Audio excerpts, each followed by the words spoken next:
বন্ধুরা, আমি মৈত্রী আর এক নতুন ব্লগে সকলকে স্বাগত জানাই। এই যে ফলমূল সাবু নিয়ে দেখতেই পাচ্ছ যে কোনো পুজো বা কোনো উপোস করব, মানে আজকে একাদশী পালন করব।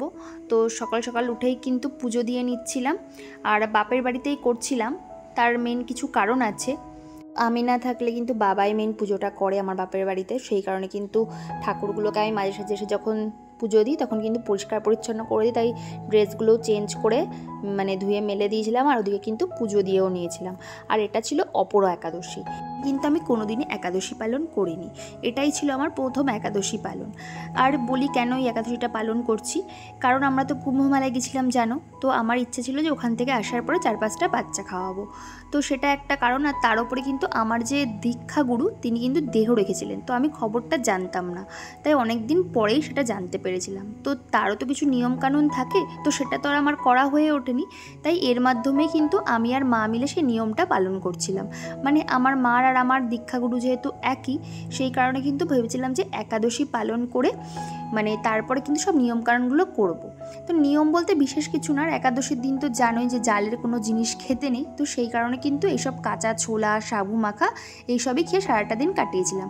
আর এই যে দেখতে পাচ্ছ আমাদের নতুন একটা ওভেন, এটা মানে নিরামিষ ওভেন, মা কোনোদিন ব্যবহারই করেনি। তাই মাকে বললাম, মা এটা পারো, এটাতে প্রথম পায়েস করে তো দ্বাদশীর দিন ঠাকুরকে প্রথমে আগে ভোগ লাগাবো।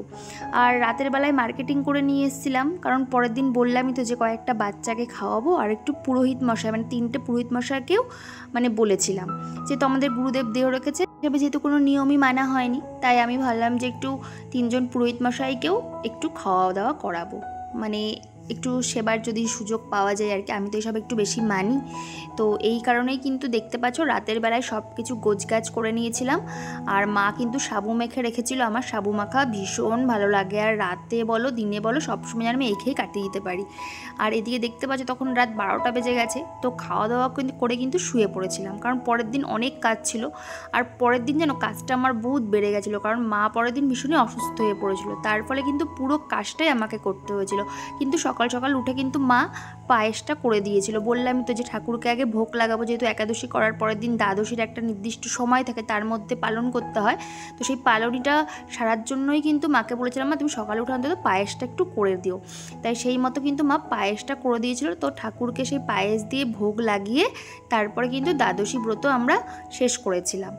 তো এরপরে দেখতেই পাচ্ছ প্রসাদ তুলে নিয়ে এসেই এরপরে জোর কদমে কিন্তু লেগে যাব কাজে, কারণ এরপরে দুপুরবেলায় তো বললামই কয়েকজন বাচ্চা মানে 5টা বাচ্চা 3জন পুরোহিতকে কিন্তু খাওয়াবো।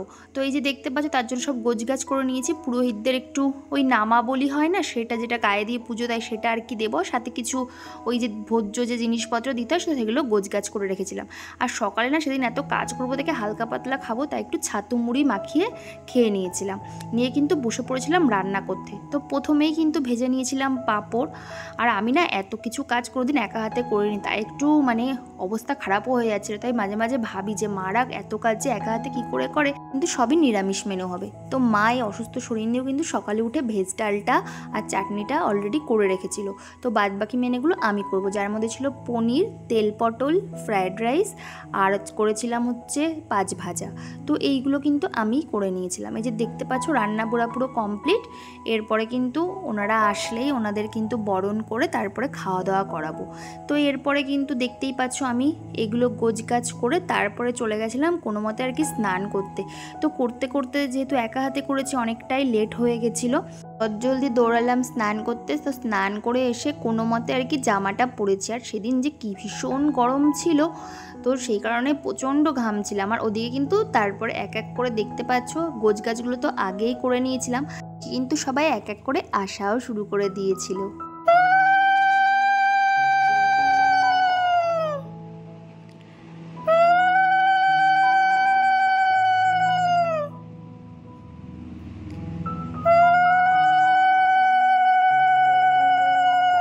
ওই কিন্তু সবাইকে চন্দন পরিয়ে ধান দুব্য দিয়ে বরণ করে নিয়েছিলাম। আমি কোনো নিয়মই জানি না, কিন্তু আমার মনে যা হয়েছে মানে যা নিজের মন থেকে ইচ্ছা হয়েছে তো সেটাই করেছি।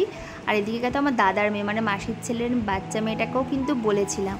তো এরকম কিন্তু অনুষ্ঠান করতে আমার ভীষণ ভালো লাগে। আগে তো প্রচুর এরকম ছোটোখাটো অনুষ্ঠান করতাম, মানে এই উপলক্ষে নয়, অন্য কোনো উপলক্ষে, কিন্তু এখন আর সময় হয়ে ওঠে না আর পেরেও উঠি না। মানে মাও যেহেতু আস্তে আস্তে বলে যে আমার আর শরীর ভালো দেয় না, সেই কারণে কিন্তু এখন অনেক কমে গেছে অনুষ্ঠান। আগে তো আমাদের বাড়িতে 12 মাসে 13 পর্বণ অনুষ্ঠান লেগেই থাকতো আর প্রচুর পুজো পালিও হতো। সেই কারণে কিন্তু টুকটাক কাজকর্ম কিন্তু মোটামুটি সবই পারি আর কি। হ্যাঁ, মানে করতে হয় না যদিও, কিন্তু তাও কিন্তু সব জানা আছে। মানে যদি কোনো কাজ দেয় আশা রাখছি যে মানে চেষ্টা করলে পারবো না সেটা হয়তো নয়। আর ওদিকে দেখো বাবা নিয়ে এসেছিলো 2 রকমের মিষ্টি, আর মা তো সকালে পায়েস করেছিল যেটা ভোগে দিয়েছিলাম, আর বাদবাকি পায়েসটা কিন্তু মা রেখে দিয়েছিল সবার খাওয়া দাওয়া করার জন্য। এরপরে দেখতেই পাচ্ছ একজন পুরোহিত মশাইও কিন্তু চলে এসেছিলেন, ওনাকেও কিন্তু বরণ করে নিচ্ছিলাম। তো মানে ভীষণই ভালো লাগছিলো এটা করতে পেরে। আর তোমরা যারা আমার পয়লা বৈশাখের ভিডিও দেখেছিলে যে আমার শ্বশুরবাড়ি থেকে সবাই স্নান করেছিল গঙ্গা স্নান, আমি কিন্তু করিনি। তো সেদিনই বলেছিলাম যে কেন করিনি, কারণ এই যে মানে কুম্ভ থেকে এসে আমার ইচ্ছে ছিল বাচ্চাদের খাওয়াবো, তারপরেই আমি কোনো না কোনো দিন গঙ্গা স্নান করবো, মানে যদি করি আর কি। কিন্তু ততদিন আমি করবো না, সেই কারণে কিন্তু সেদিন আমি গঙ্গা স্নান করেছিলাম না। কিন্তু আগে জানতাম না যে এরকম কোনো তীর্থ করে এসে মানে বাচ্চাদেরকে আর কি খাওয়ানো ভালো, তাই জন্য যখন কেদারনাথ গেছিলাম তারপরে তো এসে এগুলো আর করা হয়নি, কারণ তখন না এইসব জানতাম না। তাই একজনের মুখে শোনার পরে তো এটা আমার করতে বেশ ভালোই মন চেয়েছিল, আর অনেকদিন ধরেই করব ভাবছিলাম, একদমই হয়ে উঠছিল না। তাই এইবার করতে পেরে ভীষণই ভালো লাগছিলো, দেখতেই পাচ্ছ। তারপরে সবাইকে কিন্তু বাচ্চাগুলোকে এক এক করে সবাইকে আশীর্বাদ করে নিয়ে খাওয়া দাওয়া করাচ্ছিলাম। আর যেহেতু মার শরীরটা ভালো লাগছিলো না, তো সেই কারণে সবই একা হাতেই করতে হচ্ছিলো। আর আমার দাদার বউ এসেছিলো, ওই বৌদিও কিছুটা হেল্প করেছে। আর দেখতেই পাচ্ছ এদিকে বাবাও খেতে বসে পড়েছে, আর 2 জন ব্রাহ্মণ এখানে খাচ্ছিলো আর কি টেবিলে আর কি। আর এরপরে দেখতে পাচ্ছ যে পুরোহিত মশাইকে যে নামা বলে দিলাম, এটা কিন্তু আমাকে কেউ বলেনি, এগুলো আমার মন থেকে চেয়েছিল তাই আমি করেছি, মানে না দিলেও কোনো ব্যাপার ছিল না। তো সেই কারণে কিন্তু বেশ ভালোই লাগছিলো, সব কিছু ঠিকঠাক মিটে গেছিলো। তোমরা হয়তো অনেকেই বলতে পারো যে এগুলো করে ভিডিও করার কোনো মানেই হয় না, কিন্তু এগুলো আমি করি কারণ অনেকে হয়তো আমার মতো তোমরা জানো না, তাই হয়তো কিছুটা এটার থেকেও শিখতে পারবে। আমিও যেমন অন্যদেরটার থেকে শিখেছি। এরপরে দেখো আমিও খেতে বসে পড়েছিলাম, জানো তো এত কাজবাজ পড়ার পর আর নিজের খাওয়ার ইচ্ছা থাকে না। তাই এখানেই আজকের ব্লগটা শেষ করছি। তো কেমন লাগলো জানিও অবশ্যই।